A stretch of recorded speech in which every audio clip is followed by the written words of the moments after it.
There you go. Yay. How are you? Let me Good. adjust my video. I was trying to go onto the MacBook, but Uh-huh. Oh, I'm trying to, I think I'm good there. How are you? good. How are you? Good, good. Thank you. How are you Um, feeling now? better. Well, a little better. Good. So we were supposed to make this video when I was in London, and I think it would have been a little more personal, Yeah. but I had to catch my flight and stuff like that. By the way, you look so beautiful. So do you. Thank you. Thank you. Um, so this idea like got to us because we were in the convention and we were speaking with, there were other women there. We were speaking and you started telling me a little bit about your story in India and what Indian women go through. And I'm like, oh my God, we have to speak about this. We have to, make a proper conversation of this and a video out of it because people need to be aware and people need to know what's going on. Yeah, nobody talks about it. It's like it's not just my story. If you stopped 100 women, most of them will be able to relate. It's like every woman's story. Yeah. And usually women in India are usually oppressed. Yeah, The somewhere or the majority. other, some way or the other. And if somebody stands up for themselves or independent, they're shunned. They are like people kind of, even the parents, the family will kind of, disown them, kind of a thing. I see. If they want to like stand up for themselves and stuff like that. Yeah. If they say this is not the right thing to do, why would you, you know, kind of have different rules for me? Why is there different rules for my brother, my father, my husband, my son? Why are there different rules? So They will it's be, it's a serious oppression. Not only to like a counterpart, meaning like a partner, like a husband, but even like in the household that's growing up to the yeah, brothers as well. Oh yeah. wow. So how you specifically, you particularly, how were you oppressed? In you were born in India, right? Yeah. Okay, and how were you oppressed back in India, and what made you realize that you were even oppressed? So the first thing was I went to a convent school. Oh, okay. So the nuns were from England. And when things happened and we spoke any chance they got, they told us, this is not how it should be. This is wrong. They told us it was, this The is not, nuns. yeah. So the nuns were the ones pretty much a little by little will open your eyes. Yeah, because otherwise we would think this is normal. Wow. And we would think we go to a convent, a nun is actually going to have us oppressed. No, they were the Not most beautiful humans wow. on earth. Wow. They were very supportive. They were very loving. They were very caring.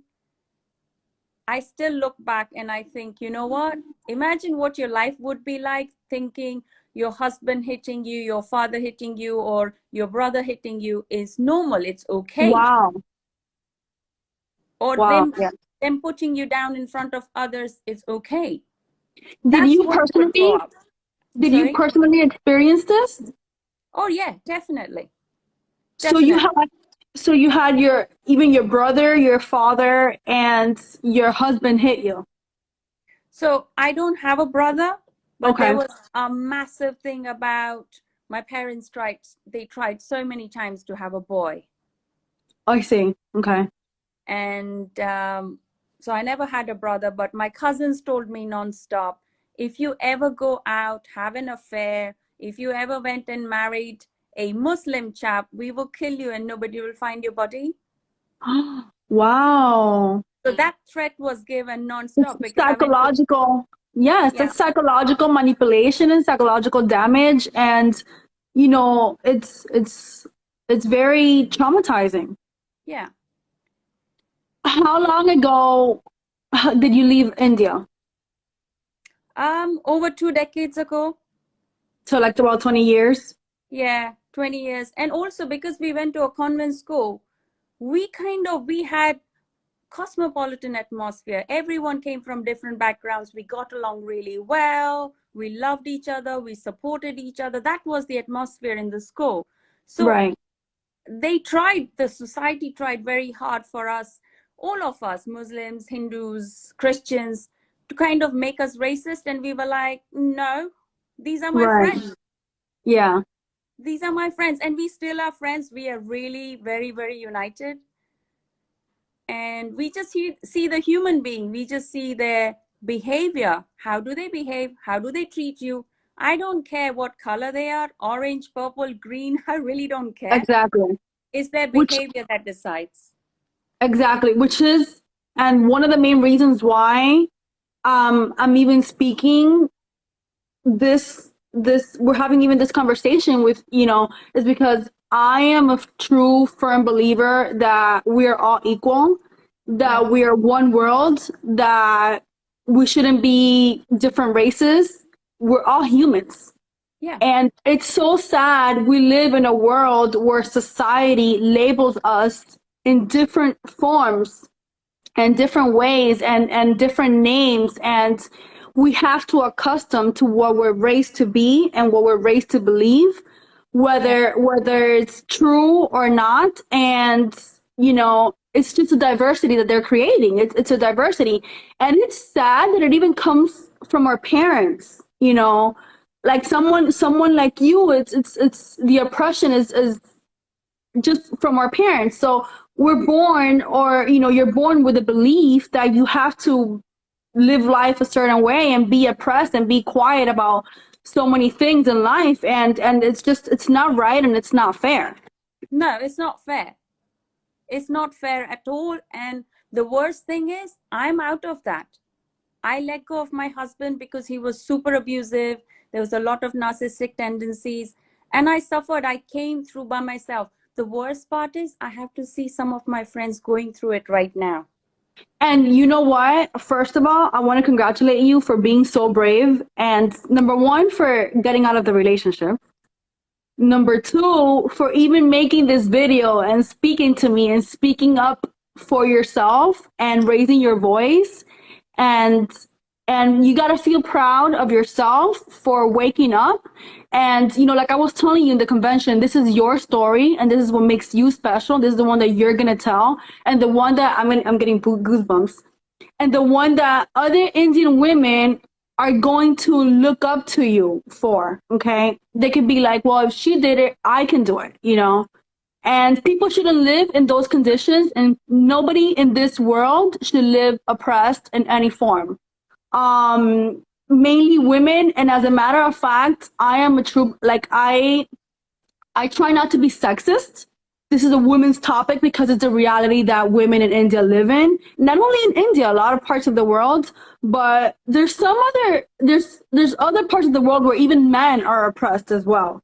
Yeah. And nobody in this world should be oppressed, and everybody should live to their standards and their beliefs. And you should be proud of yourself for even having the courage to speak up. Thank you. Thank you. It means a lot to me, Harry, because the thing is, when I told some of my friends, this is my prayer group, and there are a lot of older women, and I told them that, this is a decision I have made, because they'd seen me come black, blue, green, and they knew it. Wow. I used to tell them I had too much to drink, and they're like, but you don't drink. Oh, I Wow. just Yeah. walked into the door. Things like that. And when I told them I'm divorcing my husband, and they were like calling me, texting me, saying, you're so brave. I wish I could do this. My children have grown up, but I am with you. Wow. Because they had gone through and they lived in this country. They were supportive. They understood our trials and our, problems. But How it's long not were the you same for married the for? family.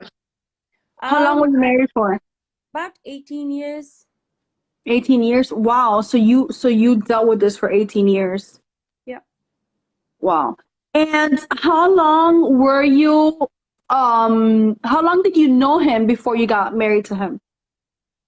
Fourth day, I met him fourth day after like 1, 2, 3, 4. On the fourth day, I was married to him after I met him. Wow. Were you in love? Well, Did you to have be any? honest, not many people know this, but I thought I was going to, get engaged and see how it goes. If I don't like him, I'll say no. But they Right. just presented the paperwork, sign here, you're married now, Just like that. That's it. just like that. Without any saying. No. Wow. How did you feel at that moment that you were forced into marriage and, pretty much that's it, like your whole life is changing for the. Because I would have liked to know a person. People ask me, what is your type? I don't have a type. Can the Exactly. person can the person be kind? Can the person be, you know, just be a friend? I'm not asking for a lot. Someone who can ask you, how was your day? And talk to you. Normal things, go out for a walk. Um, Someone no, that you can vibe with.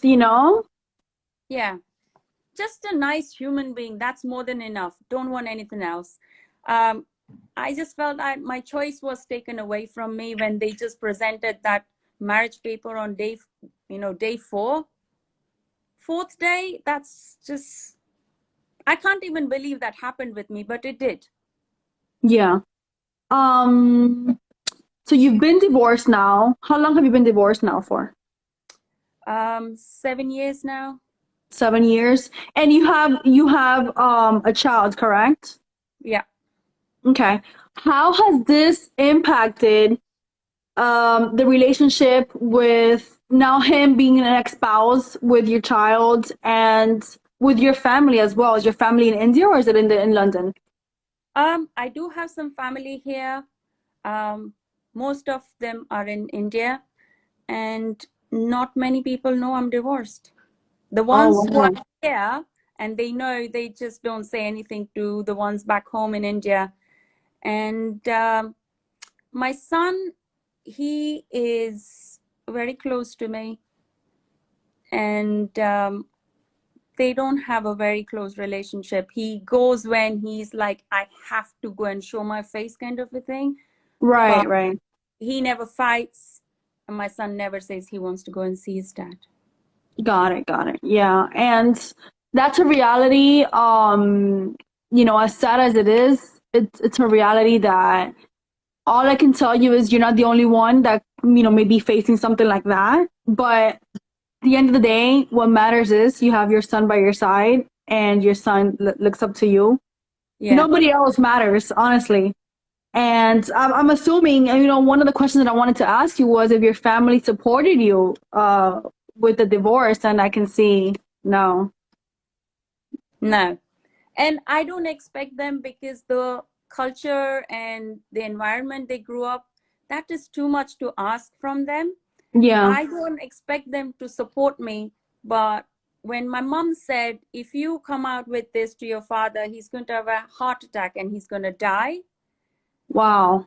Um, so there was a lot of pressure, kind of blackmailing and things like that. If you're coming, if you come to your sister's wedding, um, you don't tell anyone you're divorced, or you don't tell them that you're going through a divorce. And they wanted to invite my ex-husband, and I was like, well, if he's going to come, then I'm going to tell the rest of the family that I am divorced, he's not with me. Right. And that took a lot of guts from you to stand up to that. Well, I just told my mom, well, no, I didn't tell my mom, that's a lie. I told my sister this, that I don't expect you guys to support me. And that's okay if you don't support me. But Exactly. please don't come out with these things that my father is going to have a heart attack and he's going to die and Right. things like that. Because if you do this, I will never come back to India. You will never see, tell mom and dad, they will never see his only grandchild. And that was it. So they And, never. and you did very well because that psychological manipulation, it only happens until the day